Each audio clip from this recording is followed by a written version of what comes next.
Hello, Internet, and welcome to the 193rd episode of the Voluntary Viewing podcast, recorded on Sunday, August 14th, 2022.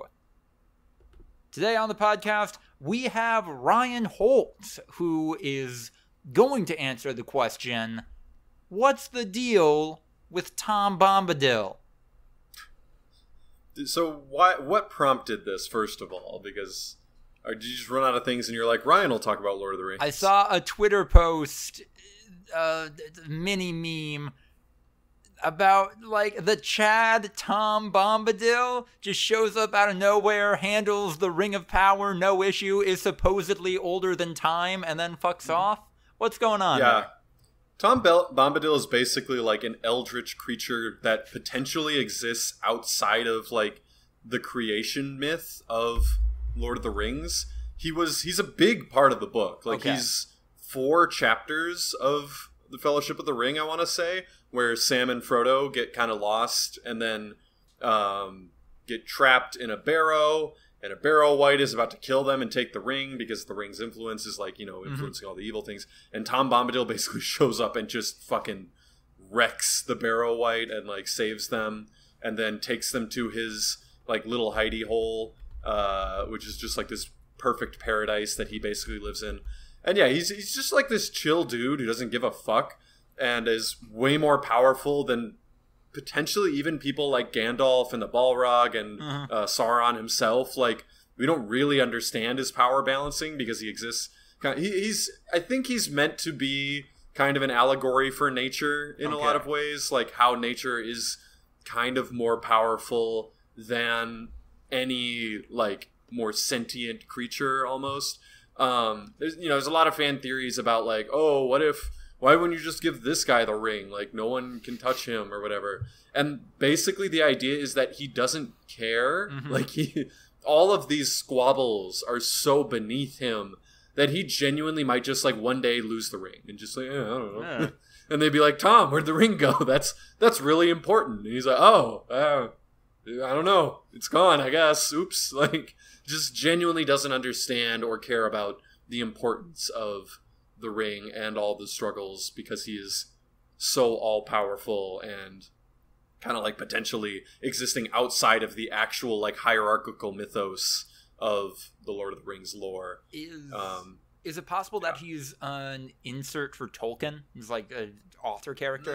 No? Okay. Not really. No, he's not really an author. The insert for Tolkien is kind of more Bilbo. Yeah, that's fair. Like, he's kind of the author, kind of wizened old man who's had his own adventures, that's for sure, but also, loves to recount others, like... I've had plenty of adventures. There were trenches and gas. And... Oh, yeah, Tolkien had quite the young man's life before he became an author / historian / linguist / you name it. I still have the 50 German scalps. I'm not from an area where that would have been a thing I ever would have picked up. That just happened. Yes, through a convoluted series of mishaps, I've acquired collectibles that some would deem inhumane. But yeah, no, he's a weird character. Yeah. Like, if you ask any book reader, they'll say it's an absolute travesty that he was excluded from the movie.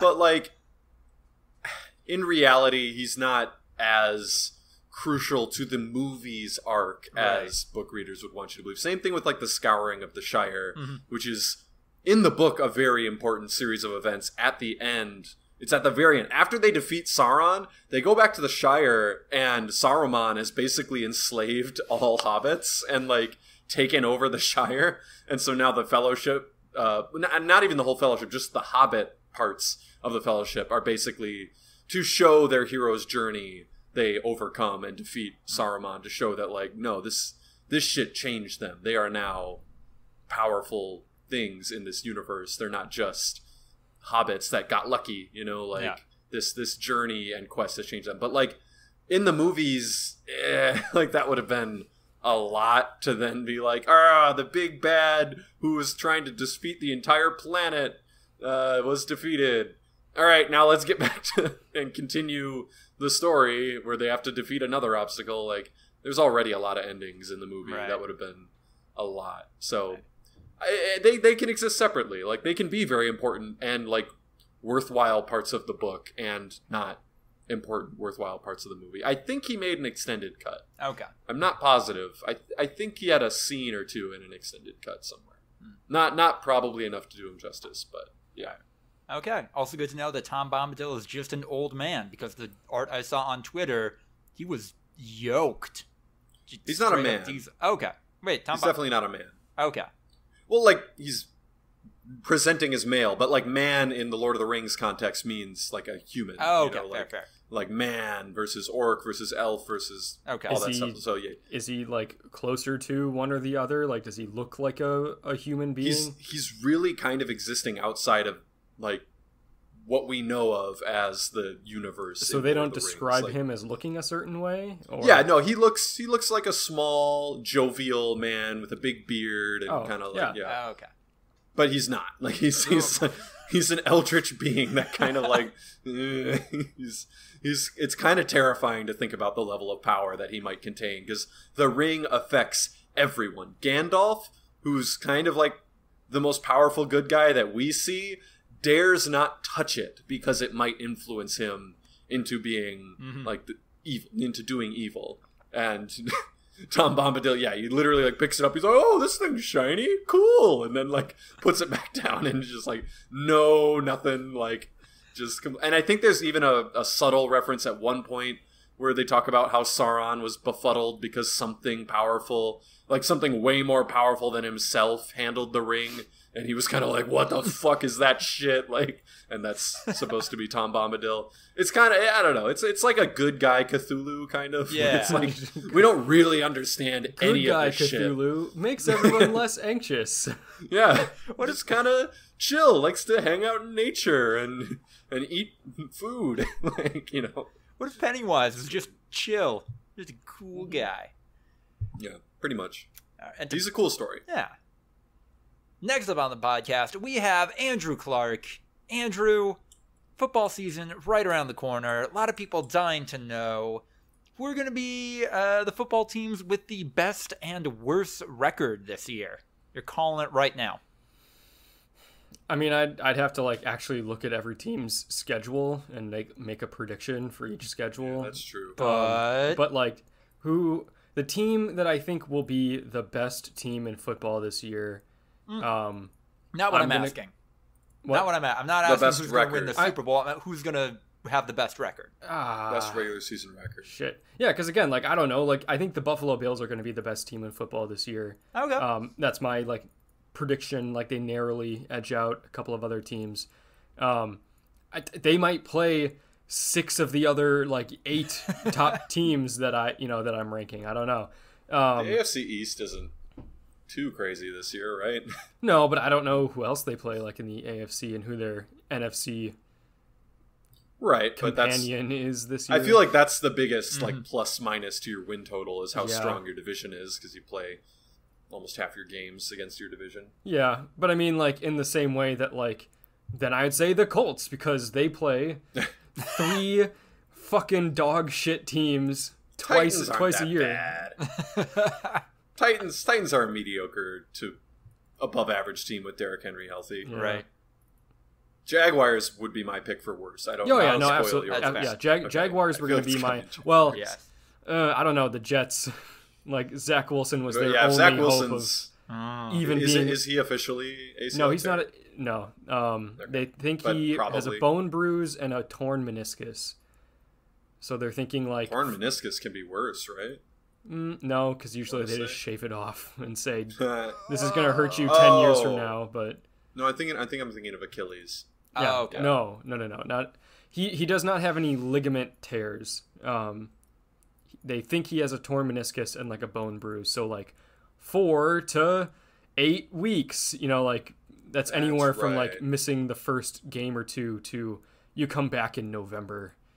Right, that's right, because Brett Coleman tweeted that like he's never heard of a bone bruise from a non-contact injury. Yeah, that is weird. Yeah, no, it is because he didn't get hit. He like cut and fell over, and like initially it's like, oh yeah, no, he absolutely tore one of his ligaments. Well, those on-field tests are like crazy, scary accurate. Like when they say teams fear that this person is torn an ACL, MRI results to follow. Like the test that they do, you like pull on the foot, I think, and if there's like no resistance, then it's clear. Oh. Like it's like 95% accurate that like they tore their ACL. Like damn, I don't remember, but yeah, they do a test on the field and it's like almost perfectly accurate, and then they just do the MRI to confirm, and it's basically usually just a formality. But interesting. So I think chances are it's going to come down to, I mean, these are the easy ones because it's the way it's been for a while. You know, it's going to be the Texans, the Jaguars, and the Jets are going to be the worst teams this year. And, you know, anything can happen. Like the 49ers went from going to the Super Bowl to being like a bottom 5 football team because they just got slaughtered with injuries one year. And there's some teams out there that, like, if their QB went down, like that's the only thing hoisting them up. They'd be bottom feeders. Yeah, like the Broncos without Russell Wilson, they're going to be pretty fucking rough. Yeah, like for bonus points, do either of you want to call who's going to be the most fraudulent team of the year? Oh, you mean like the Packers in 2019? Yes. I mean, the Packers could be up there. Yeah. Depending on how the Lions and Bears are, like the Packers could be up there for most fraudulent. Like I do maintain that we are just a worse version of last year's team. So yeah, if we end up 13-4 again, I'm gonna be like, we don't really deserve to be here. Yeah. Might be a little bit behind the curve there.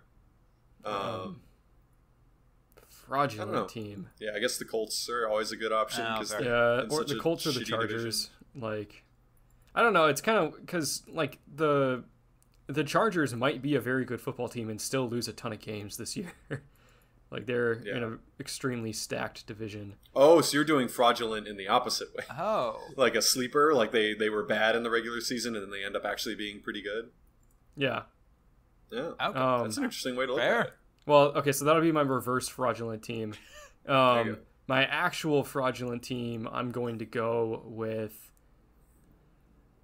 the Colts. Like, like I think the Colts are in a bad division, and they're going to be an okay team, but they're not going to be nearly as good as how they perform. Yeah. Lost to the Jags in a do-or-die game to make the playoffs last year. Yeah, no, that was so funny. that was so fucking funny. You guys weren't watching Hard Knocks either. It followed it. Like it went through that loss. Like they were literally, oh boy, we had a rough stretch there, but we corrected the course. Now all we got to do is beat the Jaguars at the home. Worst team in the NFL by far, without their head coach. Yeah, like who got fired mid-season. It's an absolute dumpster fire franchise, and then they just fucking blow it. Carson Wentz absolutely shits the bed, and then like publicly for a bit they're all like, yeah, Carson had a rough game but we love him, and now like we're finding out privately they were willing to trade him for nothing. Like they were willing to offload him as a negative asset after that game. Yeah, and like, you know, oh my god, it's so bad. And Washington, being Washington, of course, paid a 3rd round pick to get him. Yeah, which is the same. God, who went for 3rd? Matt Ryan, right? Matt Ryan went for 3rd too. Yeah, like how? And it's like, say what you will about Matt Ryan, but good God, he's a lot more valuable than Carson Wentz at this point. Fantastic. Thank you so much for the football insight. And then last but not least, I am Lucas the writer, and if I were to accidentally, I imagine is going to be the defense, take sensitive information, maybe pertaining to the nuclear codes, nuclear information from a federal building, I would just return that rather than just hang on to it, rather than turn it into a whole thing a couple of years later. That'd be my move. But Lucas, what if you declassified it beforehand? What if you waved your hand over it and went, ooh, these are no longer classified because I said so? What if you took water that you blessed as presidential water and you sprayed it all over it and said it's now declassified? What if you pissed on it and therefore it's your property? Yeah. What if you ripped it up and put it in the toilet? Then it's not classified, right? Guys, come on. I declassified them. I gave them to Breitbart. I gave them to the Russians. Everyone knows what this information is. It can't be classified anymore now that it's out there. Right. You know, that actually is kind of a defense. Yeah. Like, it alters the crime, right? It turns it from holding declassified documents into treason. I didn't give away state secrets. I made them not state secrets anymore. Yeah, exactly. You need to charge me with the actual crime, which is turning these state secrets into not state secrets. Treason. It's treason. Yeah, we can let the lawyers figure that one out. I'm sure it's not capital punishment worthy. Yeah, lawyers. Really good lawyers. Lawyers that, won't text an entire copy of my phone to the prosecution. We'll get there. That's on the docket. Won't sweat like jet black hair dye in the middle of a public speech. His face melted. He's absolutely just glitching out. The Giuliani bot was not having a good time. No. Man, that Four Seasons parking lot gets hot, Sun beating on it. Four Seasons landscaping. It was not designed to have any overhangs that provide shade for these types of events. Fucking weird. Yeah, no, if you want awnings, that's going to be, 3 blocks up. Four Seasons awnings. Hilton awnings. Yes. Yes, please. That's the title of contender right there. Wait, how do you spell awning? It's like A-W. Hey, you got it. Hey, look at me go. Yeah, I was like, this is actually an exercise I want to see. Lucas's spelling is notorious. Oh, Can you God. do it? You got it. And look at us go into News of the Week. There was a new Pokemon Presents, and I have to freak out about it for a little bit. This presentation stressed, that it's going to be an open world game where you can battle gyms in any order. First time that's happened on a full game scale in the series. And also noted that there will be other storylines you can do that don't involve just battling gyms. It didn't say what those are. Didn't give any indication on what other stuff you'll be able to do, but it's in there. Don't worry about it. I was going to say, that's like every Pokemon game, though, right? Like, Yeah. there's the gym storyline and then the alternate save the world or whatever the fuck storyline. It'd be like Maybe. if Elon Musk walks his, fucking Tesla truck or whatever out there and is like, this Tesla truck comes with many features such as a steering wheel and seats and other things. It's like this Tesla truck is electric. It's like, yeah, that's a feature of this game. That's what it happens. Oh, dudes, I saw a kid when I was on one of my runs. I saw a kid in like a mini Tesla truck, like a child-sized, like Wait, the Cybertruck? Cybertruck. Yeah, like They make those? apparently. Holy shit. And this kid was tooling Cybertruck around in Power it, and I wanted to call child services. Is it Okay. really why would they make a Cybertruck Power Wheel? Oh, it's fake. Oh. Oh, is it just like a frame that you put over top of It's- another one? Oh, I'm sure, but it's a knockoff. Here, I found it on Amazon. It's $230. Jesus. It's a Modern Depot MX truck, ride-on car, cyber style. Like, they just ripped off Tesla and made their own Power Wheel that looks like a Cybertruck. Look, I think the Cybertruck looks cool in the way that it looks so fucking dumb, but Okay. To further that point, this Amazon listing does describe the color of the Cybertruck as gunmetal gray. that's an actual color. I know because yesterday, after I got fitted for a suit, me and my dad went to a different store so we could find a suit for him, and the color on the tag is gunmetal gray. Oh. Wow. If you want to find something actually worthwhile to call Child Protective Services, click that link. Oh boy. Cyber quad for kids. Oh boy. Tesla makes a kid four-wheeler. It's $1,900. Yeah, it's expensive. It's out of stock. Jesus. Jeez, fuck me. Cash grab. What's the top speed? 10 miles per hour. Oh, That fuck is a you. shitty That's like the I speed remember- of a Power Wheel. Right. I had a kid four-wheeler for I imagine it was a lot cheaper than that. Right. And it had a governator, or I always call it the governator because of Arnold Schwarzenegger. It had a governor on it. Oh. Yeah. It had a governor on it, so it was down to 15. And then when I grew up a little bit, my dad took it off, and you could go 25 easy on Huh. that thing. I don't know, 10 is Weird. fucking lame, bro. back to Pokemon a little bit. The past couple of Pokemon games have each had a unique mechanic that kind of changes up it changes up the pretty standard at this point battle mechanics. Scarlet and Violet are going to have Terra mechanics, which in this game allows a Pokemon to strengthen moves of their current type or switch their type to a new one tied to each individual Pokemon. Now I'm confused. Yes. So, like, if you have Pikachu, Yeah. you can make it a ground-type Pokemon? Correct. Like, permanently or for, like, one move? Or We don't know how long this transformation lasts. Oh, okay. It's not like a permanent, probably not a permanent thing, like, forever? Probably, like, maybe for the course of a single battle. Okay. In the previous game's Mega Evolutions, you would do that, and then that was in effect until the Pokemon was switched out, I think. The Gigantamaxing, the Pokemon getting big, that was just for 3 turns. So it's not totally clear how this is going to play out in practice. The Gigantamaxing stuff is when I was like, okay, so I'm never going to play. yeah, modern no, Pokemon I remember games. seeing What that. the Like, fuck? we've completely changed Pokemon. Sometimes they're big now. They big. There's some big boys. I wanted to go back. So when you battle the gyms in any order, does it, like, level with you procedurally so that...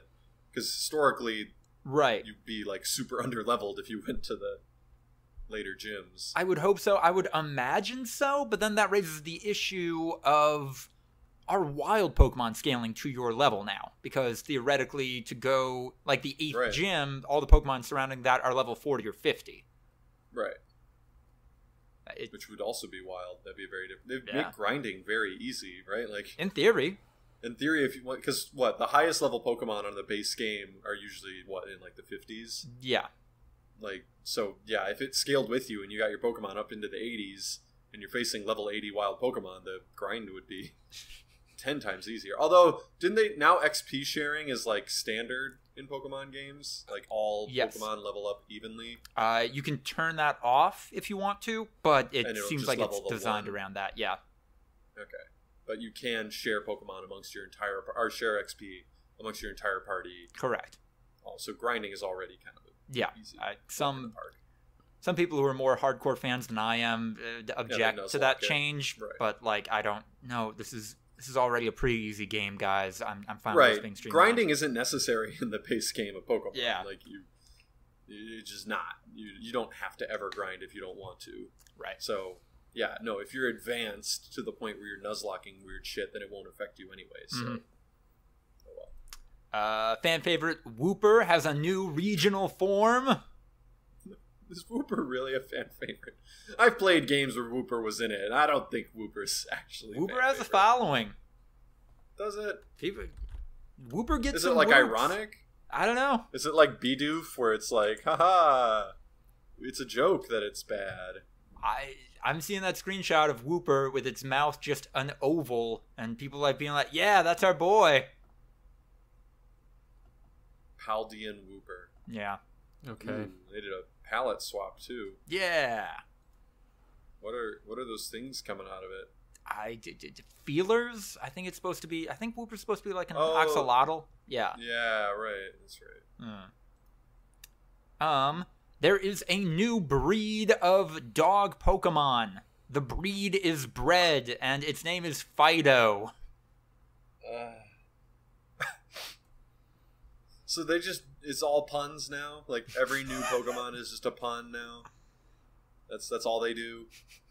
Does it work in Japanese? Oh my god. I haven't even. What is Fido's Right. Japanese name? Like, I feel like the pun doesn't work because the odds that like it's a common dog name in Japan and that's anything close. Yeah, to what if the name in Japanese is just bread. Red Dog? So I'm seeing the word mochi in Fido's Japanese name. Poppy Mochi. I don't know what poppy is in Japanese. Maybe that's a common dog name or something. Poppy Maybe? Mochi. I mean, yeah, mochi is like a dessert, and poppy might just be like a Japanized version of puppy.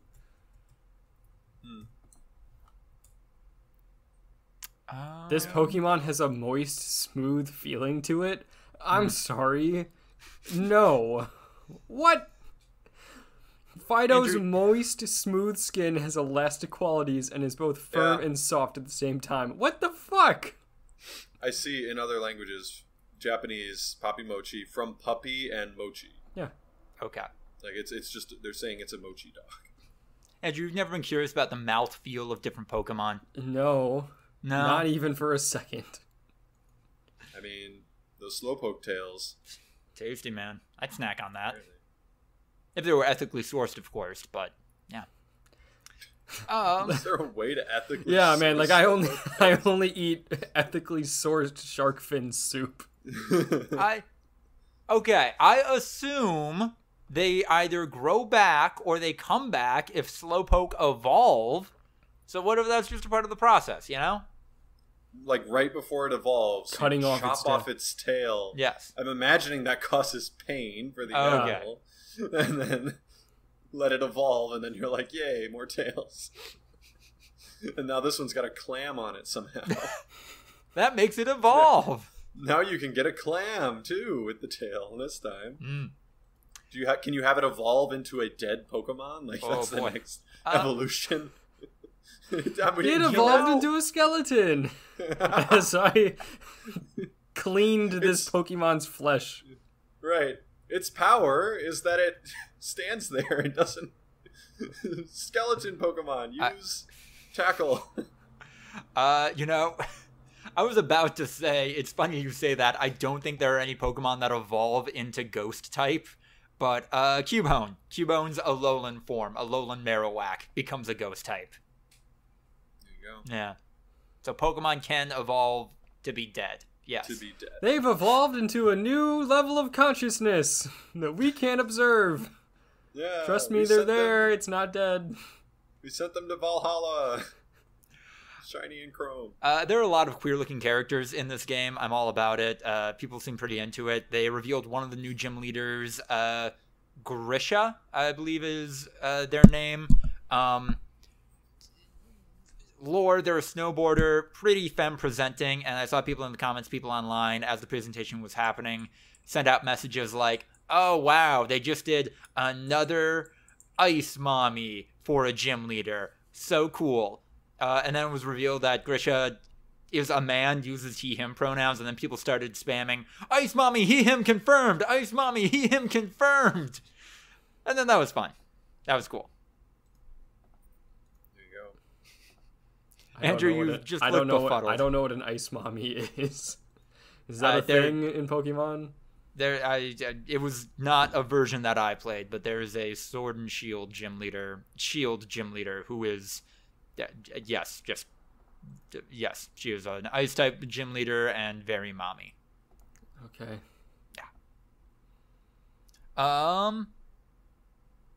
Yeah. Also, this is being branded as the first open world Pokemon games in the franchise's history. An open world Pokemon game came out like in January. I would really love to see what internally Game Freak and Nintendo thinks Legends of Arceus is. I mean, aren't all Pokemon games open world? Like, can't you go back to There's different areas areas? that are blocked off. Yeah. Yeah, you could go back afterwards, but Oh, you have to progress in order to unlock There's areas and stuff. okay. there's always some level of choice, but it's pretty limited. Like, I think even in the first games, you could choose to fight the poison type gym leader Koga or the psychic gym leader Sabrina in either order you wanted, but it's not nearly as open world as Legend of Arceus is, or this one is saying that it's going to be. I mean, they're all like progressively, like some Mhm. level of open world. Like I was like Sword and Shield. Yeah. Seems pretty open for. What about If you ask Pokemon me, Go? yeah. The most literal open world Pokemon game. Yeah. r/outsides open world Pokemon game. Wow, actually, because of something called COVID restrictions, I can't go to these regions in Pokemon Go right now. 2 out of 10, too linear. And then this is a very nerdy, not nerdy, a very, I don't know, video games thing. Guilty Gear character Bridget is no longer a femboy and is now a trans woman, thanks to the support and guidance of anime man Kai Kisuki and U.S. Secretary of Defense Gold Lewis Dickinson. Yeah, you don't get to just drop that and not say anything. Guilty Gear, major. It was always a niche fighting game. Now it's definitely more in the mainstream. Yeah, they introduced a character in 2003 that was just kind of poster boy for the femboy archetype. And now that character, Bridget, is a trans woman. Just straight out. Right, but what? No, that's not the part that I'm confused about. What about the U.S. Secretary of Defense having something to do with this? Yeah. Is there like a story? Like, it's not just the company said, "Oh, this character's trans." Like, there's a story happening here. Yes. Oh my god. Gold Lewis Dickinson, runs into Bridget and says something to the effect of, "Well, hey, how you doing, cowgirl?" And then Bridget replies with, "Oh, actually, I'm a boy. Please use those pronouns for me." And then Gold Lewis is like, "Oh my god, I'm so sorry about that." And then, conversation ensues, and Gold Lewis is like, "I think you have a sadness in your eyes, and I'd like to help you figure that out." And they just have a therapy session, and that's how Bridget figures out that she is a trans woman. So this character said, "I'm a boy," and the Secretary of Defense said, "No, you're not." Yeah, I know. I don't think I trust this dude being like, seems fishy to me. I misgendered you, so now I'm gonna your brain. Yeah, I'm gonna gaslight you into thinking that your entire identity's fucked. Yeah, actually, femboys don't exist. Like bisexuals. Wow. Gold Lewis Dickinson looks like somebody who would have that opinion, but I'm looking at him right now. He does not look like the poster boy for allyship. He does look like, you remember a while ago how we were talking about on the pod that you can't just be a good soldier and become a general anymore. Like, that's not how the U.S. military works. It never worked like that. Well, no, this dude just looks like he's the U.S. Secretary of Defense because he personally would be the best at defending the United States. Okay. Yeah. There you go. So great. That was cool video game news. My week got a little weird because even though what essentially happened is a character looked to the camera and said, "I'm a woman," puts on sunglasses, "a trans woman," and then the CSI scream happened into a guitar riff. And then a bunch of people online were like, well, actually, in Japanese culture, the nuances of that, it could mean anything. I don't think it's fair to say that they're a trans woman right now. And so that was a weird week for me, personally and professionally. Yeah. What if they came at it from mine and Andrew's angle, and they're like, so a cis-het white man misgendered her accidentally, and then got all up in her grill and was like, let's do a therapy session where you're going to come out of it completely thinking differently about your own identity. Gold Lewis Dickinson might not be het is a thing that we're maybe finding out from all of this too. Okay. Yeah. Wait, so if you believe in trans people, then you might not be heterosexual? No, because a big part of the therapy session they have is Gold Lewis saying stuff like, I wish I could be honest with myself and my family when I was your age, and I just regret wasting so much of my life living a life that wasn't the best for me. And I hope you're able to do that, Bridget. I hope you're able to do that, cowpoke. Cowpoke. Yeah, I don't respect the opinion of anyone who says cowpoke. That's fair. Whose opinion do you respect less? Somebody who uses the term cowpoke, or somebody who is the U.S. Secretary of Defense? Look, they compound on each other. They compound? Okay. Yeah. Yeah, that was some very Lucas stuff. Let's get into let's jump around a little bit, talk about some stuff we can all be upset about. Warner Bros. Discovery is not releasing the Batgirl film for tax reasons. And is also the new guy, Zaslav, I think, running all of that. He's maybe blowing up the best streaming service out there. And that's all weird and fucked. You guys still mad about this? Warner Brothers Discovery is a match made in hell. Yeah. Yeah. understand. I So- mean, we've seen it happen before. Like, one company is a revered and respected name with a lot of brand identity and awareness and market capital and everything like that. And then the other company doesn't have any of that. The other one is Ancient Aliens, the network. Right. But somehow the other company runs the ship, and it's like, what? Who did they pay so that they get to run the ship on that? It's so... Yeah, it's so weird because it seems like Zaslav and the people he's put in charge don't like scripted TV. Yeah, They actively dislike the product their company is championing. So what I've seen a lot of is talking about this Zaslav guy is a really big fan of unscripted television because it's so cheap and the returns on it are just so crazy efficient. So he's, in essence, trying to move HBO into having more of that kind of content.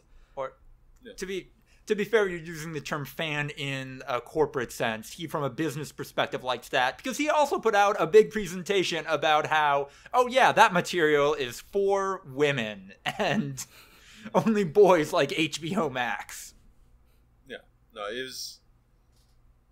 he's basically trying to min-max. So when you think of some of the biggest like indie movie studios, what's the main like genre that they explore? And usually it's horror, right? Because horror can fucking turn a profit, man. Like, they're not that expensive to make, and a lot of people like them. Yeah, people will absolutely go watch horror movies. So that's how those indie studios survive and thrive, is because they're making big time returns on these types of releases, which allows them to then take some chances in other genres and everything like that. But the horror is the bread and butter and the moneymaker. That's basically what he's trying to do with his multi-billion-dollar conglomerate. He has so the money. Indie studio. They can afford to make other things. It's not like they're restricted by their tiny budget. Right. What if instead of making 10 blockbuster crazy series, you made 2,000 reality shows? Right. Your bang for your buck would be insane. Why would you invest in 3 blue chip stocks when you can invest in 10,000 penny stocks? One of them's gonna blow up, and you're gonna make unbelievable buco returns. Like, that's his idea. And it's fucking scary when you look at some of the content and the stuff that is the quality that's put out from HBO and like there's stuff that they know is making money. Like they're throwing their like established IP, their money making established IP into flux. Like the Batman 2 is like maybe not gonna happen now. Like it's, I mean, that's just, like everything is up in the air. Right. Is what that is. It's not like, oh, there's actual rumors that they have talked specifically about Batman 2. Right, Like, no, nothing is for certain. They are literally canceling movies that were filmed. Yeah, like Batgirl was they're finished. in the can. Like, yeah, they're out there. No, the post-production wasn't done. Oh, like, was it? I thought it was going to release in like a month or two.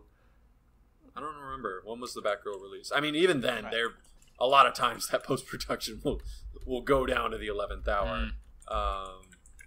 What was the original release date? End of 2022. So the post-production wasn't done on the movie, so they saved 20 million or something like that, But basically nothing's safe. Like anything that's not in the can, edited, and potentially even had a marketing campaign for, could absolutely just be canceled. And I know Zaslav doesn't give a shit about this element of it, but this is all the more frustrating because HBO is the brand that invented prestige TV, that proved that the idea of investing a lot of money into this medium can pay out pretty spectacularly. That is a successful business model, and he fundamentally disagrees ROI, with that. Man. Yeah. That's fair. ROI. Yeah. Like Game of Thrones might have been an unbelievable success, but like, did they double the budget in profit? Like, what the reality shows, like the math, man, it gets out of control pretty quick. If you make a reality hit, like you might be making 50 times return on your investment. Like that's what he's looking at, man. Why would you become the president of a TV company, though, if you don't care about TV? That's what he does. Reality is TV, baby. All right. You might not like it. You might not think it is, It's just but odd it is. that this is the company that he chose to take in this direction, because like all of this is kind of like the antithesis of what HBO is. It's like you could go anywhere else. Like he could go to fucking Netflix. They're in trouble and make 50. You think there's not a board of directors we who's are also on pinning this board on- with his Yeah, plan? you're He's right. not personally like, Right. I'm the master. But I thought like the reason that he was picked out was for this specific reason, was because of his No, he was vision of like, high- what if we made HBO Lifetime television? Yeah, that is what happened. For some reason, the board of directors had two merger companies that were somewhat equal. Like, let's be honest, Warner Brothers had a bigger market cap. Mm-hmm. It had much bigger content library, way more brand awareness, everything. We're gonna like make that. 40 times our investment. And how do you And propose they we do that? chose- Simple. We kill the TV shows. Yeah. We kill every TV show and movie that's good, and we make a lot more reality stuff. We make Naked and Afraid XL2. Like, and they're already doing other shitty stuff. It's come out that I think it was that Seth Rogen Pickle movie, like American Pickle or whatever. They just stopped hosting that on HBO Max because they don't want to pay residuals to people anymore. Yeah, there's movies that just kind of don't exist anymore. I don't know. This is... I was listening to a podcast recently where Adam Conover was talking about a lot of this stuff, and he was a little more rose-tinted glasses to the era of TV before this, when it was just television and we didn't see this stuff. But man, does it feel like we're out of streaming being this cool, new, interesting space where niche content can grow and thrive. And now it's just cool. This is bog standard. This is cutthroat. This is capitalism in action, but on a larger and digital scale now.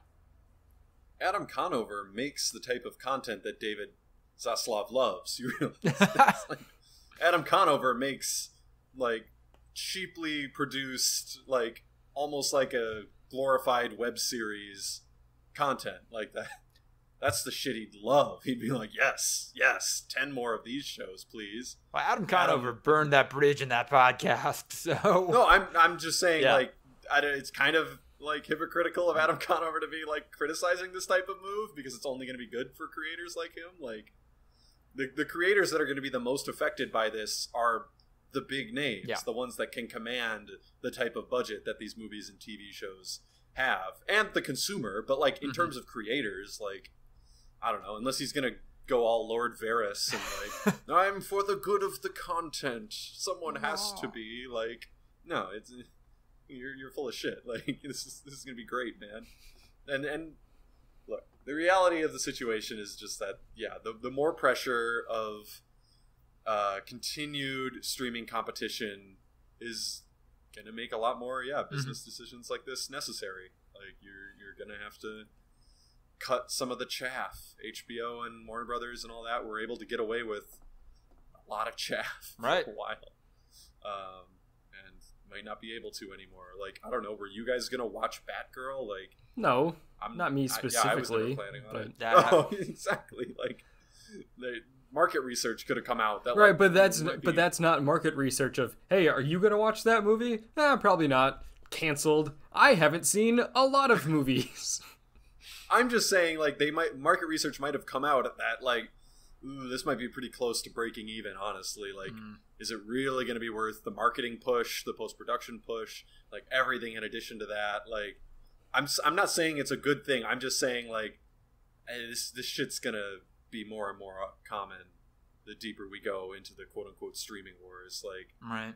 And it's the reality of the situation. And everyone's just like, oh, now it's just, we're back to cable. You know, like, in order to get the content that you want, you're going to just have to have all the subscriptions, which add up to the price of a cable subscription. But it's on demand. So stop whining. It is an improvement. It's just less of an improvement than it used to be. Yeah. We've gone backwards, but everything takes 2 steps forward, 1 step back. That's how progress works, man. So yeah. And then kind of in a similar vein, this is moving back to a little more of a Lucas thing. The Sony-owned Crunchyroll purchased Right Stuf Anime, a formerly independent anime retailer. This includes creating a separate entity so that NSFW materials previously sold by Right Stuf Anime will not be tied to the Crunchyroll brand.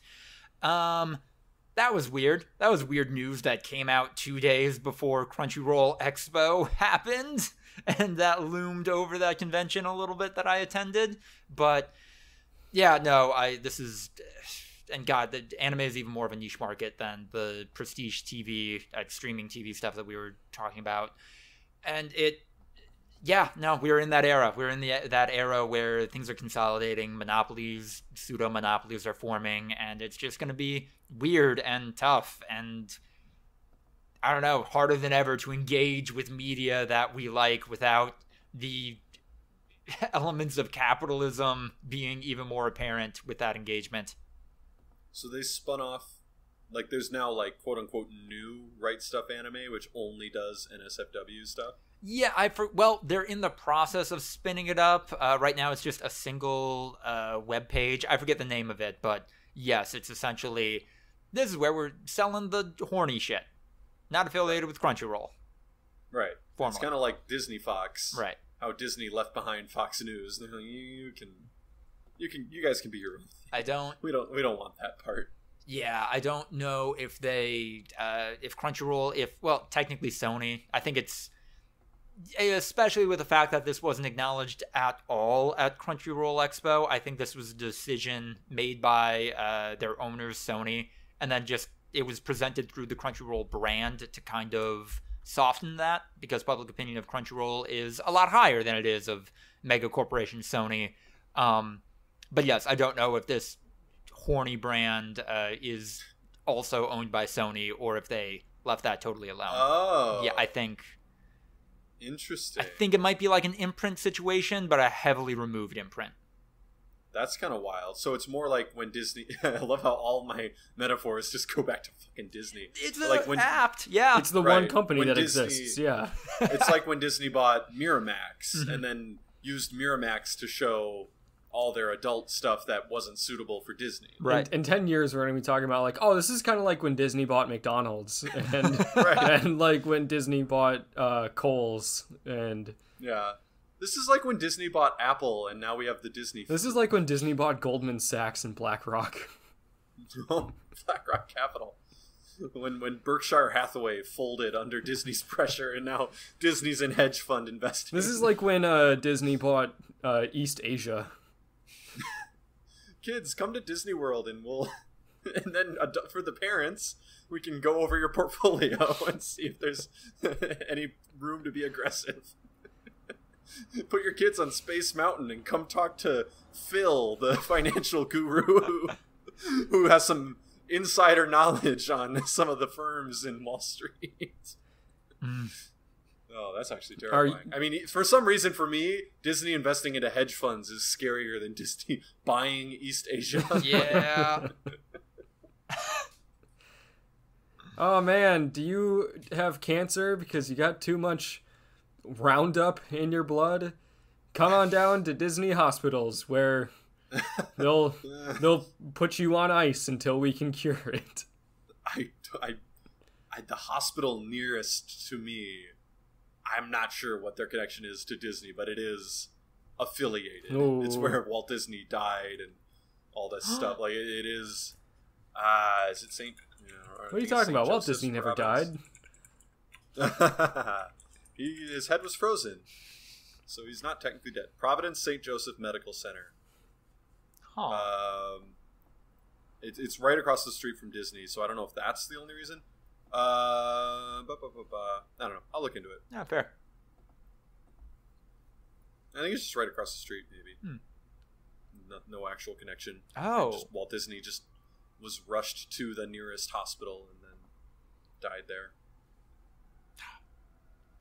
Couple more years, Disney Monsanto could have happened. It would push. Good. I mean, that's true. Well, why not? No, it'd be called. What is it now? Is it Johnson and it's not a Johnson and Johnson.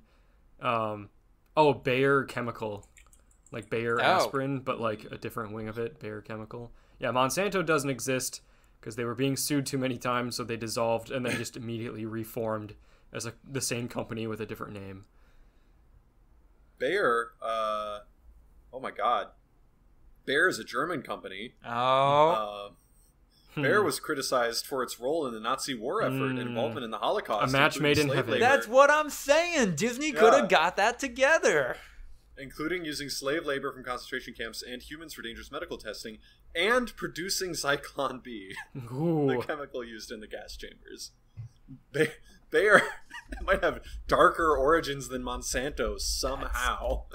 Yeah, no, I'm telling you, it's a match made in heaven. Insane. They're like, oh man, where do we go? What will we do? And then Bayer just floats down from the sky. Yeah, Bayer twirls their mustache and says, like, are you sick of trying to pretend to be the nice guys? Join the former Nazi company. That's literally a cliche. The Boys was the last piece of media for a while, is the last piece of media for a while that can get away with, yeah, this mega company, yeah, started in Nazi Germany, all a part of that. Like, we can't do that anymore because that's so played out. And here's Bayer. I mean, there's a lot of IRL. Volkswagen, Mercedes. No. Ever look at those cars Nazis are driving around? Fanta. Yeah, the moon landing as a whole was a Nazi undertaking. Yeah. Oh, boy. Well, that's going to take us into the break and another call where we might talk about something even more frustrating somehow. Let's see. Let's find out. Yeah, there's no easy entry into this. Apparently sexually assaulting over 24 women only merits a 6-game suspension in the NFL. Yeah, 1 quarter per woman. Yeah. Seems fair. 15 minutes of not being able to play a child's game for millions of dollars. And less than $1 million total loss on your part. Apparently that contract is also coming. I see the caveat, like, the decision, is not final. The NFL absolutely can just say, nah, fuck you. Yeah, they are appealing it. And harder. Like, did you see that Watson was like, you don't have to suspend 8 games. Yeah, 8 games. What about 8? And I'll give you $5 million. Yeah. Bro, don't do that. Like, that's crazy. I mean, reading the judge's opinion in that case was so fucking wild because she lambasted him and was like, this is a repeated behavior. It's predatory. It's despicable. It's abhorrent. It's the worst thing I've ever seen in my career as like a football judge. 6 games. Like, it's insane. This is due to the non-violent nature of the sexual assaults. Maybe sexual assault is an act of violence. Yeah, inherently. Who could have thought? It's like the non-violent nature of beating up this guy. Like by definition. Your Honor, to be fair, they did smother them in their sleep with a pillow. It wasn't violent. It's pretty non-violent if you ask me. Bill Cosby should have gotten off with a wrist slap because it was quote-unquote non-violent. Like, what the fuck, man? And I apologize if this was too heavy an energy to bring into our fantasy football chat. I stand by what I said. Those couple of players who got busted for performance-enhancing drugs, however many games that was the equivalent of sexually assaulting 320 women, according to the NFL. Well, that guy was a baseball player. Oh, okay. 80 games is half the season. The MLB is much better. Okay, fair. It'd be like if Deshaun Watson got suspended for 8 games. Like, that's the equivalent. Right. But like, that's all I'm thinking about now. That's all I'm thinking about anytime an athlete gets suspended. Boy, what does that convert into sexual assault? It's a unit of measurement. Yeah. Pretty much. Did you guys see the Jags? Our boys? Like, the Jags are a bad team. Yeah. Yes. And it seems like they're a bad franchise, too. Their fans seem pretty lit. What did they do? Did you... Oh, you didn't see it? Because Deshaun Watson took snaps. Yeah, he took 5 snaps. It was bad. It was real bad. I just saw the box score. Like, he was literally atrocious. Like, he looked terrible. The backup came in and played better than him. I mean, who could have guessed? A guy who hasn't played in like a year and a half, like, and probably hasn't even really been practicing all that much against. He's got a lot on his mind, Ryan. Talent. No, get ready for Chris Collinsworth. Like, he's had a troubled past, or whatever the fuck he's gonna say when he comes back. Say what you will about Deshaun Watson, but he knows how to sexually harass a woman. Yeah, so he came back, took his first snap, and as he's lining up under center, the Jags fans all chanted, "You sick fuck! You sick fuck!" Yes. As loud as they could. And everyone was just like, so this was the Jags. Mm-hmm. The Jags don't have a fucking horse in the fight. What happens when the Steelers and the Ravens and, like, the Browns' actual rivals get in on this shit? Like, ooh, boy. It's gonna be rough for morale there. I don't know if the Steelers sure. fans are gonna have a whole, like, moral high ground in this situation. Oh, they won't, but they're gonna use it. You don't think the Browns fans tortured the Steelers for decades for Big Ben? Like, absolutely. Any ammunition that you have against your rivals, you use. Mm-hmm. Like, and it's all fair play. We can criticize Kirk Cousins for being an anti-vax piece of shit while still supporting the Packers, who are also quarterbacked by an anti-vax piece of shit. Like, it's fine.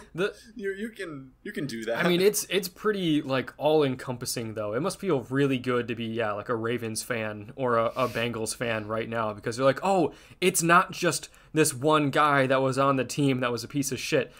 They sought out, they hunted this piece of shit down and sold their entire franchise to get him, and then gave him the most cynical contract in human history that was completely guaranteed, structured in a way so that he would lose the minimal amount of money as possible because of his crimes.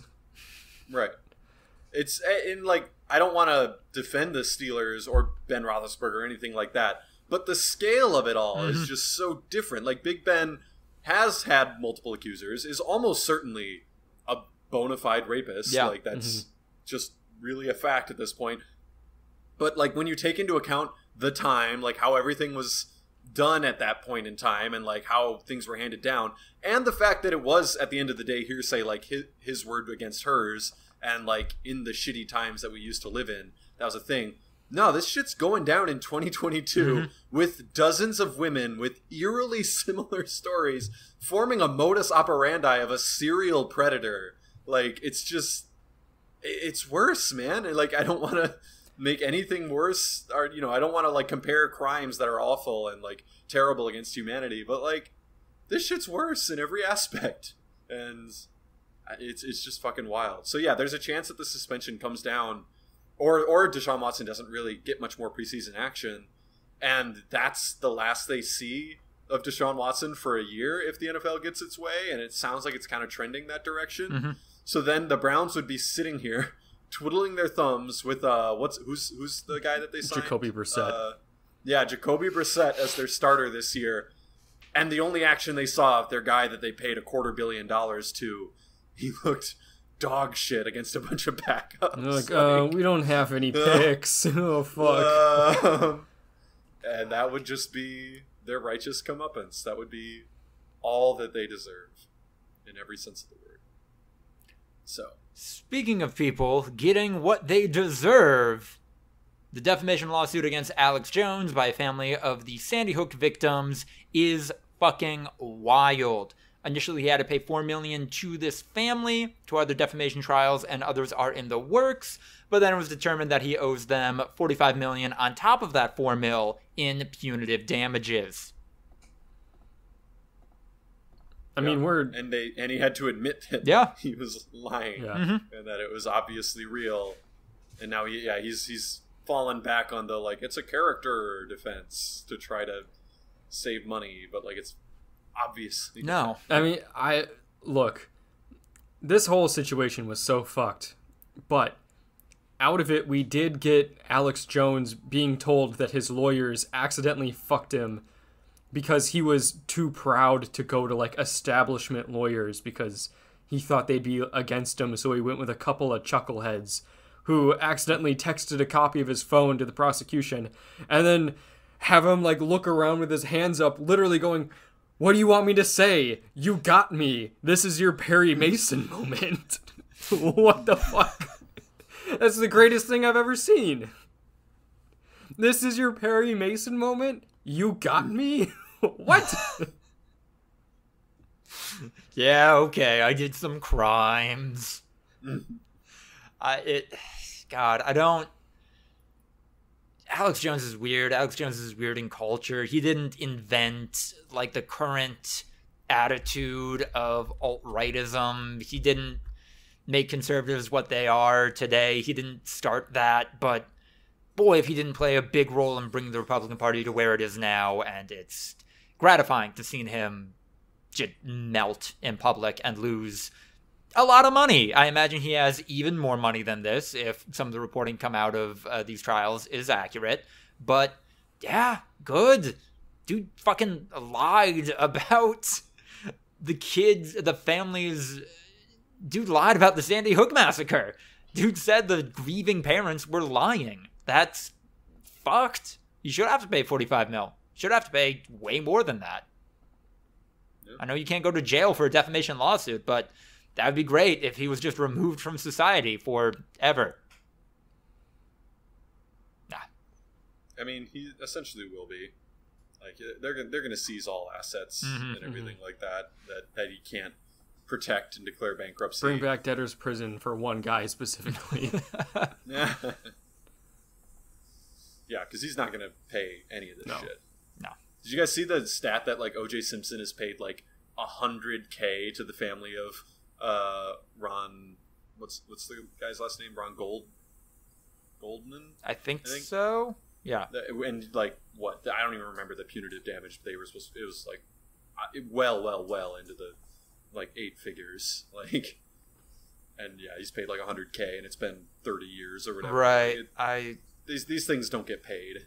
It's good and it's just, but yeah, it doesn't happen. That happened with my like small town level. That happened with my dad and grandfather, who were both small business owners. Where there would be theft and stuff, and they would have more than just cash, like assets stolen, and as a part of the people who committed that, who were tried for that, would have to pay them back in installments over the course of years, and inevitably that just kind of fell off halfway through. Yeah, it's just there's no way of like really making people do it, because they can just declare bankruptcy and say, "Oh, I'll get it next time." I'll get you next time, gadget. And the lawyers always get paid first, right? So, yeah, the families, the prosecuting family, or not prosecuting, I don't remember, the complainants, plaintiffs. Mm-hmm. Oh, the plaintiffs, yeah, those lawyers are all going to get their money first before anyone else. So, bad people being dragged in public, always a good time. Any memes this week? These past 2 weeks, huh? It's been a minute. Yeah, I've been too busy to browse the memes, man. Right? Same. I mean, we kind of talked about this whole podcast is a bit of a meme, you know? Oh, yeah? I mean, like, just everything we talk about. Things in the lexicon. Memes don't have to be still images with macro text. I mean, I know we kind of did it for the 2022 top 10s, but is that what the 200th episode is? Like, ranking top 100 memes of all time? Something like that? It's pretty much the 2010 to 2020, like, memes of the decade are going to be almost every single top 100. There haven't been that many memes that have come out since, and there weren't that many before. Like, that is the golden period of memes. I don't know, man. Where does Manifest Destiny rank on the top 100 memes? Where's that cultural idea going? Yeah, is something that like is in the cultural lexicon a meme just by virtue of existing? No. Memes are transformative. That's the whole point. They're participatory. You can't just report something that happened. That's not a meme. And in today's memes, there was a triple homicide on 19th Street. It has to be transformed in some way. It has to be participatory, where like culture can seize this. Are serial killers memes? Because they're doing like a similar thing another time. I don't know. Oh God. No, it has to be participatory. Serial killers would not be copycat memes. Killers. The Manson family. Oh, it would be like a meme. A copycat killer would be a meme, right? No, multiple. There'd have to be so many copycat killers that like it's a cultural phenomenon. Like memes exist on the culture level, not the individual level. So there would have to be like 1,000 copycat killers, like the clown sightings in 2016. Oh, yeah. That was a meme. That was participatory. People all got in on it and would do weird shit with it. Like that's a meme. That's what it is. So the Harlem Shake was a meme. Oh, absolutely. Okay. Just being That's like a classical meme. That's like top 30 memes. That's like top 50 memes.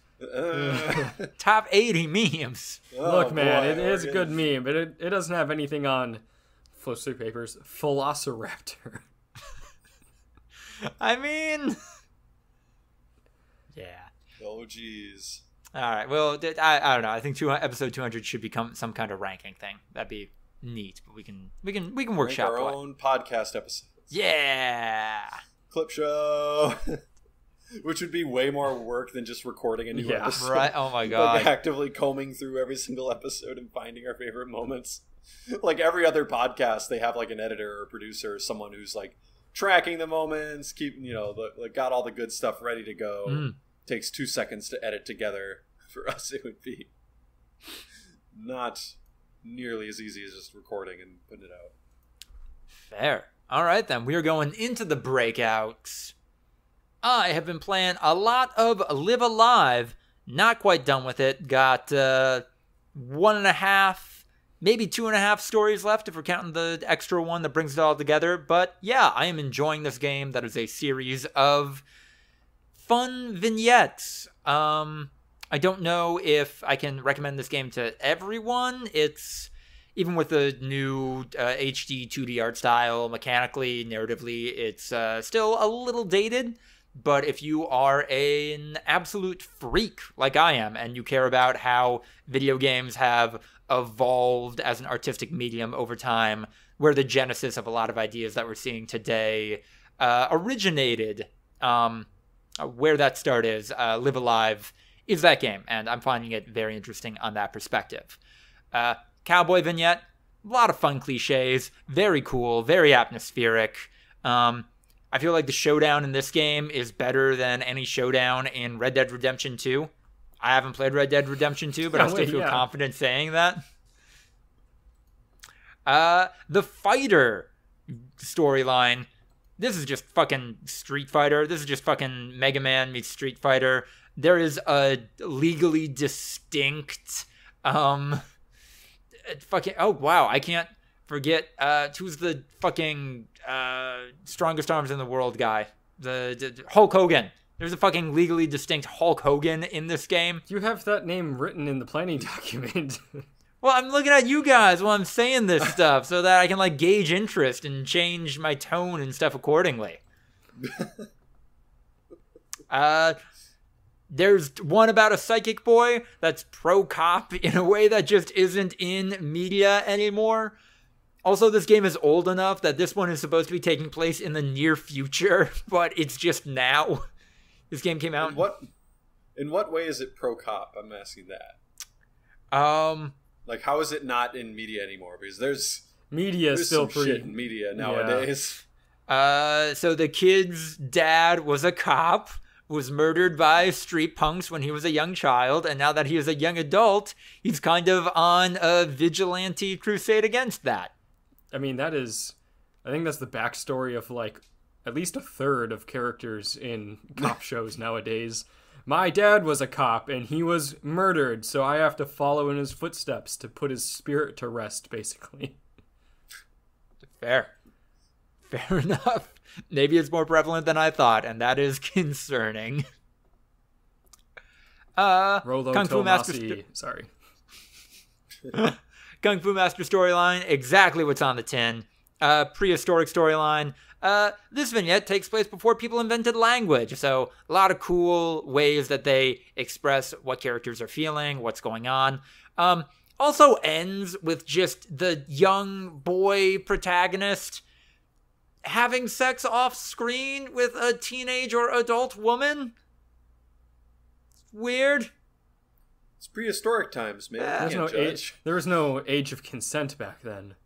Yeah, you can't look through our modern lens at the old times. It was just a fucking choice, and I think the remake, the artwork to come out of the remake, actually made this more uncomfortable, because in the 1994 art for this character, he was just a weird little gremlin boy.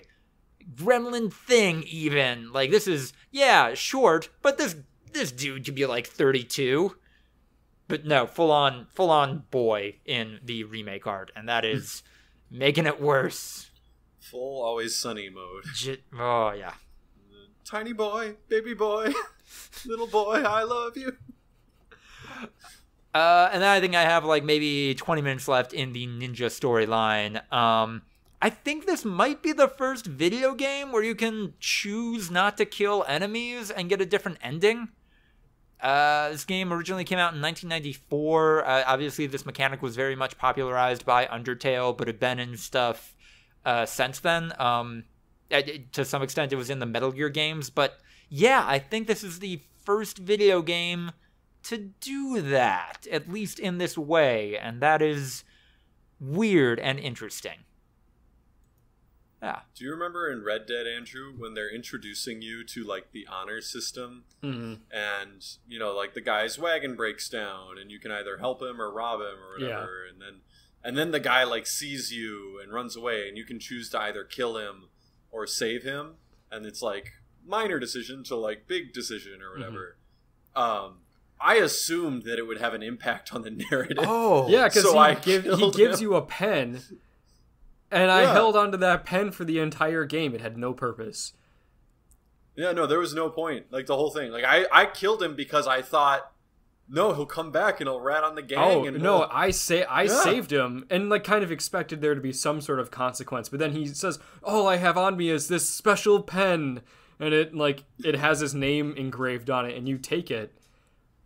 And then he's like, okay, I promise I won't tell anyone. I really thought it would come in later in the story of, like, I'm gonna kill you. Oh no, you have this pen. Like, that's how I know you're somebody or you helped somebody. I don't give a shit. But like, nothing ever happened with that. Either decision you made does not matter. You're positive there wasn't a side quest or something tied to only having that pen? I think I looked it up once and couldn't find anything. Or that's the pen the character uses in every cutscene when like ever they're writing something or working it in that way. Kill or save guy from kill or help Blackwater Man. Oh, it's Blackwater Man, not. It's in Valentine though. Huh. Oh, Man from Blackwater. That's what he's called. You get some honor points, and the man will give you a pen. You can sell the pen. It's like a gold pocket watch or whatever. That is the weakest shit. Wow. Jesus. Sorry, that's the second time I did that. Ooh, what do you got? Ants? Yeah. No, I knocked over my microphone. Oh, okay. Is that ants? Sounds like ants. Ants. Man from Blackwater, RDR2. I'll look it up. Yeah. Okay. They made a movie called Red Dead Redemption: The Man from Blackwater. That's gonna make things difficult to find. Okay. Well, we're looking up cowboy stuff. Other cowboy stuff, kinda. Andrew, what's going on in Westworld Season 4? Westworld Season 4 is actually kind of good again, and like I'm not the only one that holds this opinion. It's kind of like, in spite of itself, good.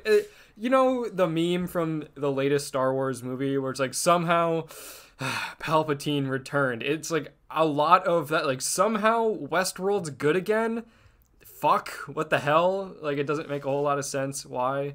How is it good again? What happened? I think it kind of like returned to form, and like it took some elements of season 3 with like the modern setting and this, you know, idea of like humans being controlled in like a, you know, the same way that the hosts are being controlled, but they just don't realize it. Like, took those themes and like kind of spread it out to like religion and you know, predicting the future and like that kind of thing. And like they do bring back some elements of like, you know, the storytelling from season 1 of Westworld. Like, kind of the theme of season 1 of Westworld was storytelling and the impact that it has, and they bring that back in. And but I mean, there is some timey-wimey bullshit, but it makes sense in the way that like the timey-wimey bullshit from season 2 and season 3 don't. Like it's pretty easy to understand, and it doesn't go like back and forth. It makes more sense. Yeah, but I was going to say a part of what I think at least made the first season of Westworld so good is that by the conceit of its world, it's able to have a multiple timeline storyline, and then figuring that out over the course of it was incredible. But once that's out of the box, you can't put it back in. Yeah, but I mean, each season of Westworld is fairly self-contained in like the way of like the events at the end of one season might kind of lead into what's happening in season 2, but you can really understand each season on its own. It's been like that the whole time. But this season like does actually carry the story in. Like, I don't know if there's going to be a season 5 of Westworld. I haven't looked that up yet. There's one episode left and it comes out tonight. So there's a chance that is the last episode of Westworld ever. I haven't looked into whether or not this is the series finale. And it does kind of pull everything together. The themes, at least. Like, sometimes I look at the characters and it's like, this character isn't really necessary. And the way that they present Dolores and the iterations of Dolores is like, this doesn't make a whole lot of sense when 2 seasons ago Dolores was like a literal like war criminal. And it's like, now we're supposed to feel bad for her. And also there are other characters that are Dolores but like altered in a way, and it's like, that character is Dolores. Like, they look different, but like, we know as an audience that is Dolores's brain, and like, we're supposed to feel a completely different way about that character than this other version of her. And so like, it's not like a perfect 10 out of 10 or anything, but like, I do think season 4 is pretty good. I will say I traveled to Denver for work a couple of days ago, and I knew I was going to have a 2-hour plane ride there and a 2-hour plane ride back.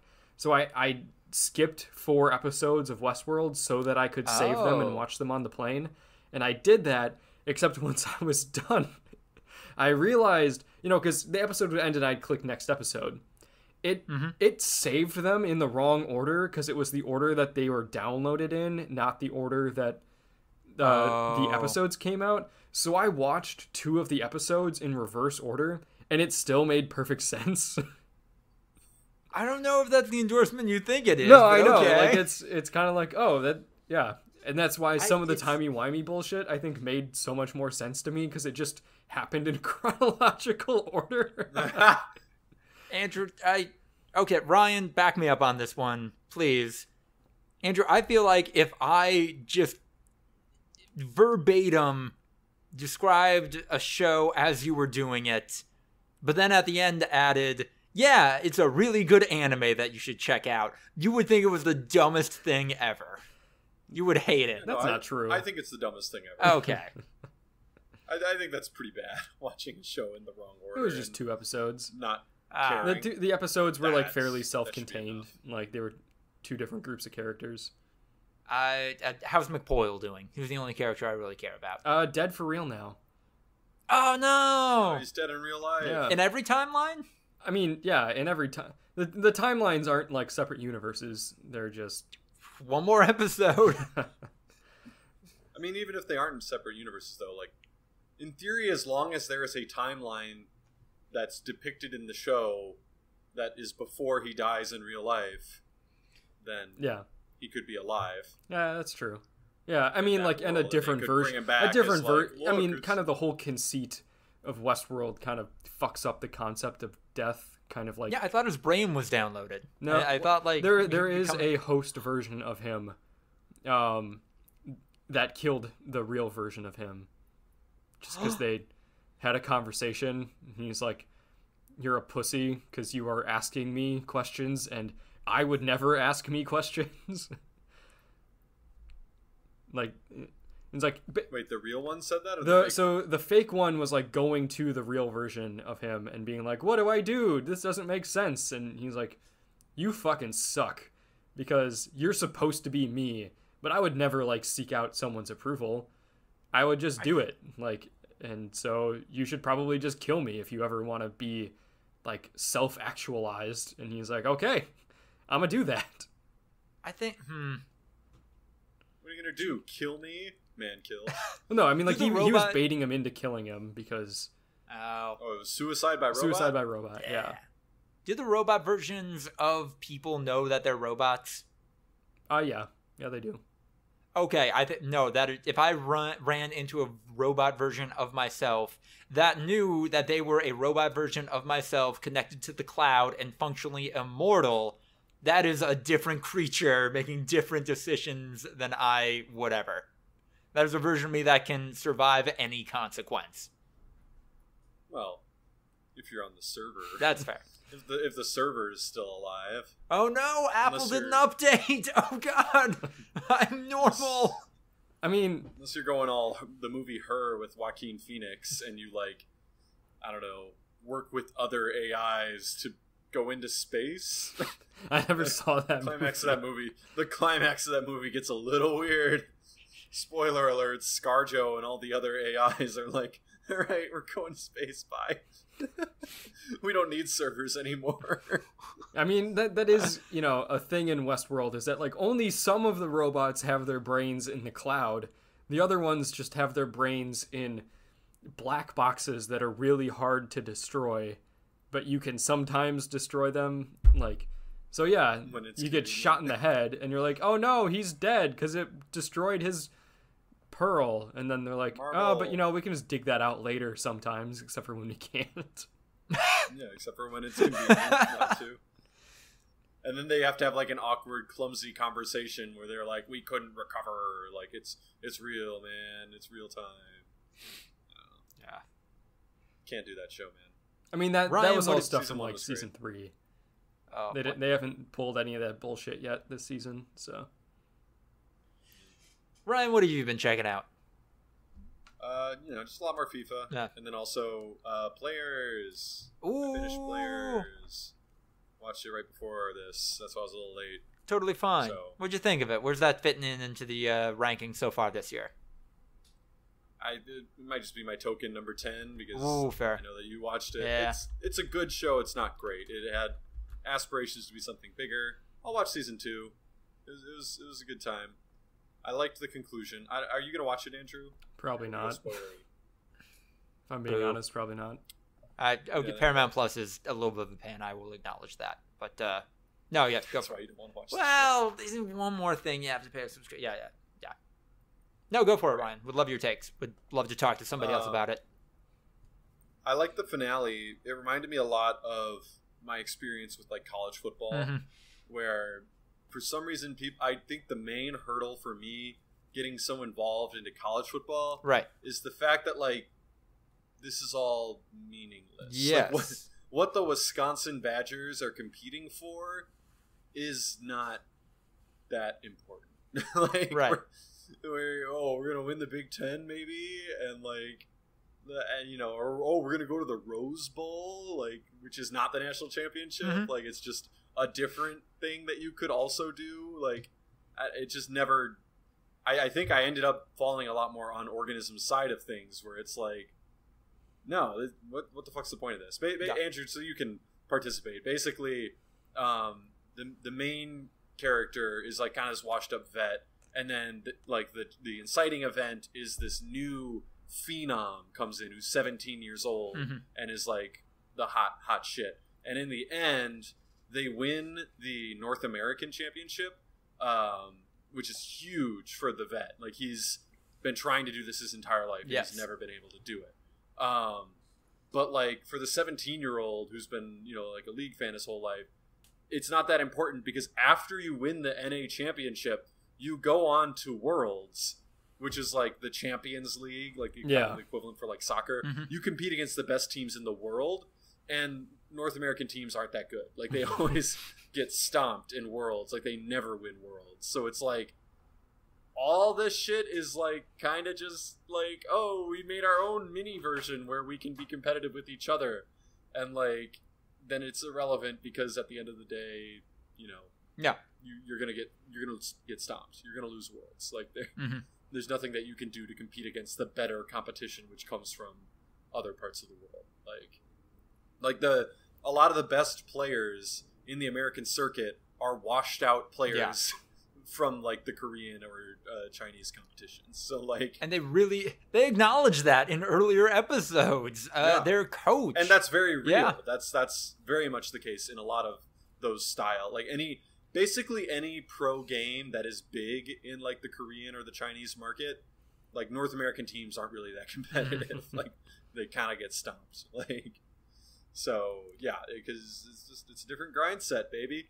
And so in the end, Organism gets frustrated by how excited everyone was to win the North American Championship, because that's what they had been striving for their whole life, and decides to leave in order to try to pursue becoming the actual like best player in the world, and to actually like compete on the Korean level and be the best player in the Korean world too. Because I even brought it up when we were talking about it earlier while we were getting fitted, where I was like, no, like how they keep referring to Forsythe as the GOAT because he won 6 North American championships. I'm like, but that shit's meaningless. Yeah. Like, it's none of that shit makes any sense. How in the world is he anything approaching the GOAT? Like, it sounds like he wouldn't even be that great in the Korean circuit. Like, what? That shit was so stupid. So then like have someone else in universe recognize that like concept of, no, I'm not the GOAT. Like, what? I need to get much better if I want to actually be the best League of Legends player, because there's this whole other world that you're conveniently ignoring because you can't really compete on that level. In a way that's maybe a little xenophobic, maybe a little like US bubble. Yeah. There's that, but like also I think it's just the fact of like you physically cannot compete at that level, so you've chosen to like congratulations, you're the best minor league baseball player. Clap, clap, clap. Yeah. And then like for me, I know it's real. Like, right. I know it's how a lot of these pro gaming teams work. But they're like, oh, the Korean imports, like what's his name? Big old bucket of water. No, well, yeah, him too. Okay. But they make a big deal of it in the episode following the jungler. Nightfall. Nightfall. Yeah. How like he kind of proved that imports work. Like they made it seem like, oh, an import doesn't really work with the American playstyle, blah, blah, blah, blah, blah. And he kind of proved that stereotype wrong. So, like, how did it not just become, like, the Americas are just a minor league for all the, like, Korean players who weren't quite good enough to make it in Korea? Like, and I mean, like, in, like, for example, the CBA, the Chinese Basketball Association, or, like, different European basketball leagues and stuff like that. They're not all American washouts. Like, there is still a good amount of local talent. But that's just because there's not enough money for every team to be made up of stacked American washouts in basketball. But, like, in League, like, the American League Championship seems like it's got funding. You know? Like, it's got enough money to just get the 6 best Korean players who didn't make the Korean team and just fucking stomp North America. Like, why doesn't that happen? And maybe there's an actual reason. Maybe they put a hard limit. That's the case in some foreign basketball leagues where you can only have so many players not from the country. Because, if a Russian oil tycoon bought Real Madrid's basketball team and just paid the greediest American basketball players $1 billion each to come play in the Spanish Basketball League and just stomp the competition and go undefeated and everything like that. There's nothing stopping that. But I don't know, it's just weird. No, totally. And what I really appreciated about the show is that it kind of gets to the Jenny Nicholson model of media criticism, where sometimes the best way to make fun of something is to just present it in its entirety. And that's what this show does. This show really makes fun of gamers, of the esports scene, and also does acknowledge what's cool and interesting about it, but like just presenting it wholeheartedly. And I really appreciated that. And especially Cream Cheese's, the struggle with his character being a quote-unquote professional athlete. Like, everyone in that space, everyone who is an athlete as a job, has to be able to bet on themselves, has to trust that, no, I am I am one of the best people at this. I am going to make a career out of this. I can make the best decisions for myself or have people around me who can do that for me. But he is a gamer before he's a professional athlete, and that is a group of people, that is a personality type that is not able to do that typically. And just to see him make every wrong choice in his career, evaluate goals completely incorrectly, is maddening, but also deeply, God, I don't know, I don't want to say relatable, I don't want to say enjoyable, but just engrossing to see this person live their life this way. And I very much appreciated that part of the show. Right. Yeah, it's fascinating to watch someone literally live their entire life chasing this goal, which is to be like an asterisk winner. Yeah. You know, like that's been his entire life's purpose, was to win an NA championship. Mm-hmm.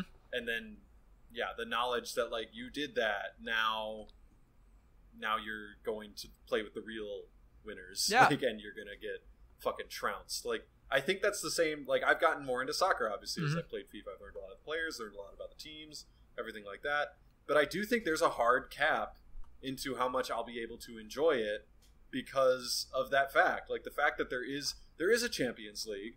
I don't think any of the teams that I'm rooting for are ever gonna compete on that stage. Right.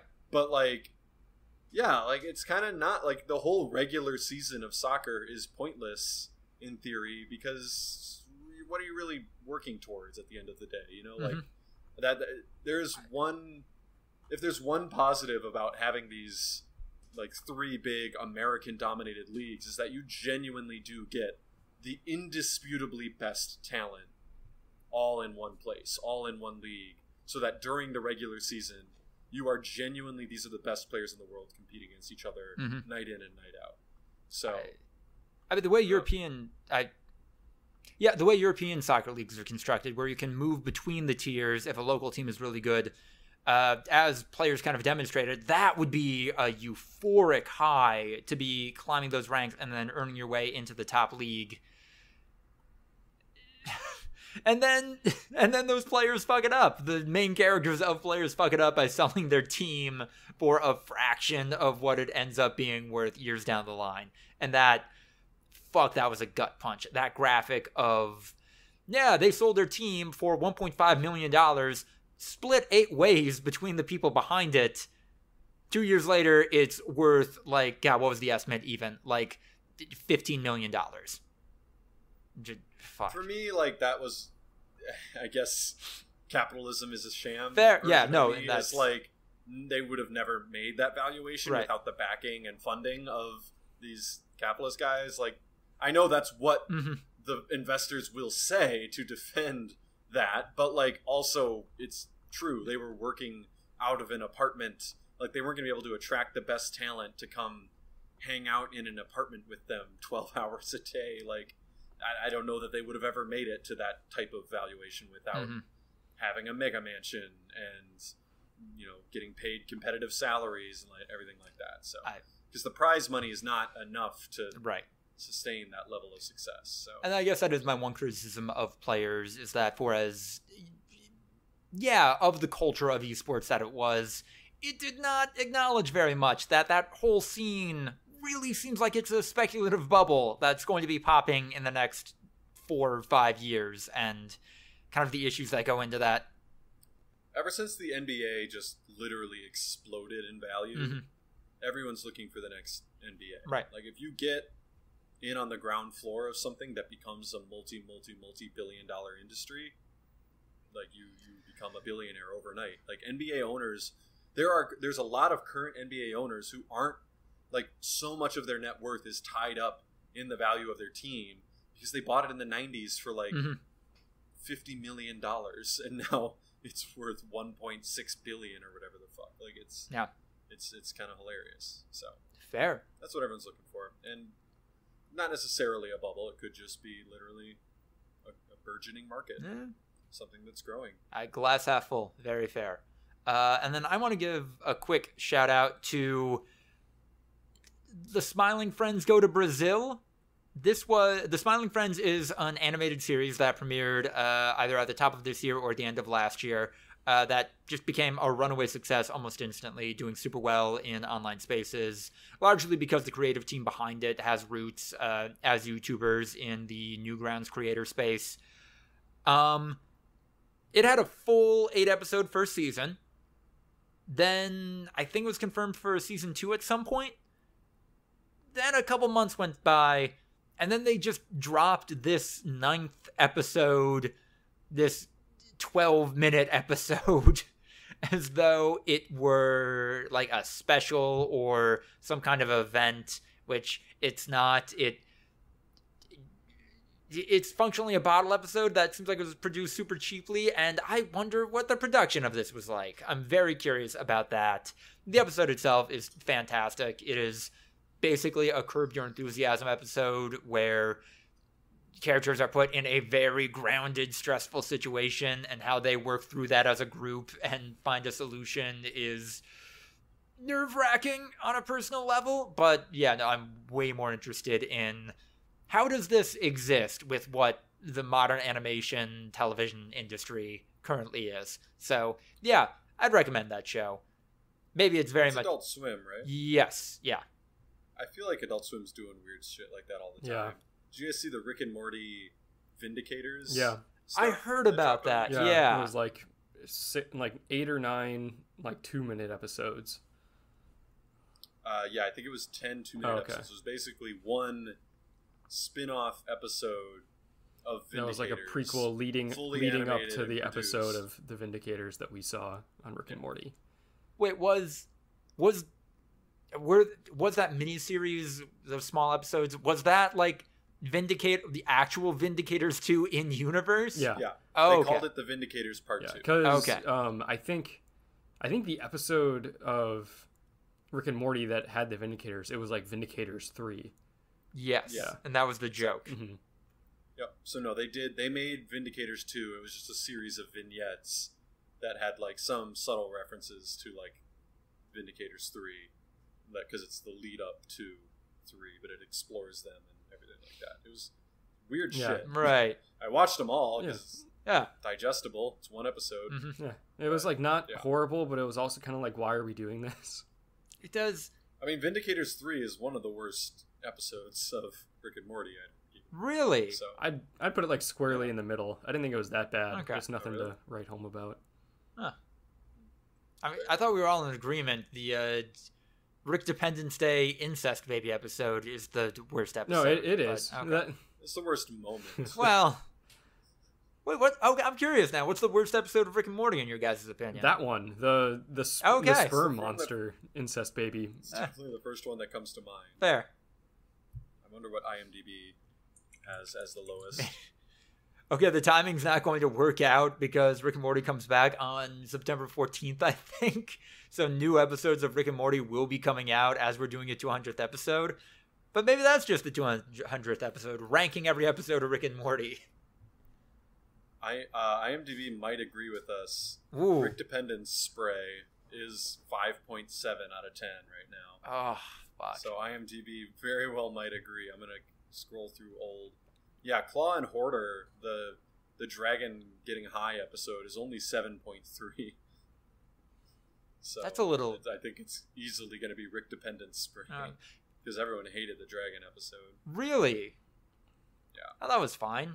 Like maybe on the curve of Rick and Morty grading, it's a little below par, but I enjoyed it. Yeah, it's kind of... I like the vibes, but like I don't. The story wasn't anything. Just dragon orgy.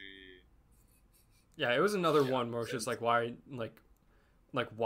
are we doing this? It not nearly as bad as the sperm monster incest baby shit, but it's just kind of like this is not bad, but also completely pointless.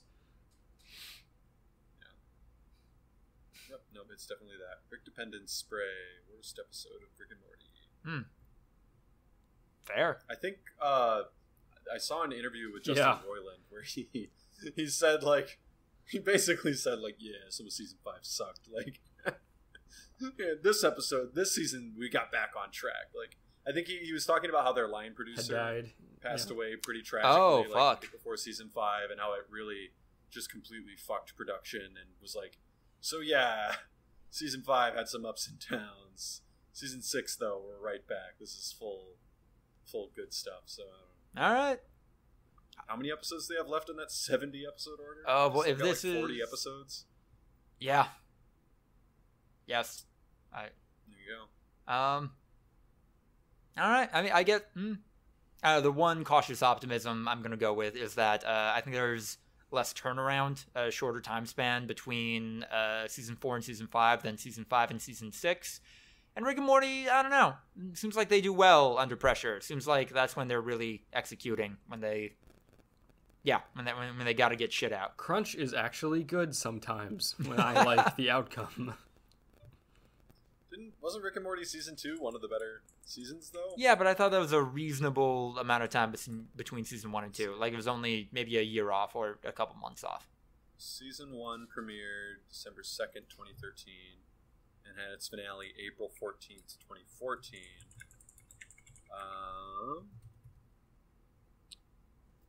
It's a little over a year. A little over a year gap. All right. A couple months. So, maybe it's more standard. Okay. So, there you go. All right. I think that's just about going to do it for episode 193 of the Voluntary Viewing podcast, which will almost certainly be titled... wait, do we want to go with Hilton's Awning or Hilton Awnings? Hilton Awnings. Hilton Awnings. Okay. That's the best joke. That's the best version of that bit. If you like what you heard, like, comment, subscribe, etc. Check us out on Instagram, YouTube, and TikTok for highlight clips. ActBlue link in the description. If you'd like to support us and join the likes of the terrific Tiffany Cole, Sucky Badger, and sensual Richard Nixon, please check out our Patreon or support us through the Anchor podcast platform. Send us your questions, business opportunities, voluntaryviewing@gmail.com. Follow us on Twitter at V2_podcast and follow me at Lucas DeRuyter on Twitter to keep up with all of my writing. Hitting up the dog days of summer, everyone. Hope you enjoy them. Hope you find a way to stay cool. Goodbye.